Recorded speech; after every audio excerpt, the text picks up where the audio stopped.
SSLC പരീക്ഷകൾ അവസാനിച്ചു. പഠനഭാരം ഇറക്കിവെച്ച വേനലവധിയുടെ ആഹ്ലാദത്തിൽ കുട്ടികൾ. ബുധനാഴ്ച ഉച്ചയോടെയാണ് SSLC പരീക്ഷകൾ അവസാനിച്ചത്. ജീവശാസ്ത്രമായിരുന്നു അവസാന പരീക്ഷ. സംസ്ഥാനത്ത് 2964 കേന്ദ്രങ്ങളിലായി 4.5 ലക്ഷത്തോളം വിദ്യാർത്ഥികളാണ് ഈ വർഷം SSLC പരീക്ഷ എഴുതിയത്. അവസാന ദിവസം അക്രമ സംഭവങ്ങൾ ഒഴിവാക്കാൻ കർശന നിയന്ത്രണമാണ് വിദ്യാഭ്യാസ വകുപ്പ് ഏർപ്പെടുത്തിയിരുന്നത്. കുട്ടികളെ രക്ഷിതാക്കൾക്കൊപ്പമാണ് പരീക്ഷയ്ക്ക് ശേഷം സ്കൂളുകളിൽ നിന്നും വിട്ടയച്ചത്.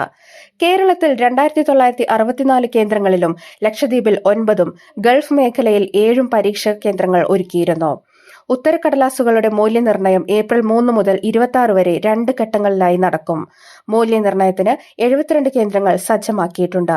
മെയ് 2ാം വാരം ഫലം പ്രഖ്യാപിക്കാൻ കഴിയുമെന്നാണ് വിദ്യാഭ്യാസ വകുപ്പിന്റെ കണക്കുകൂട്ടൽ. അതേസമയം +2 പരീക്ഷ ഈ മാസം 27നും +1 പരീക്ഷ ഈ മാസം 29നും അവസാനിക്കും.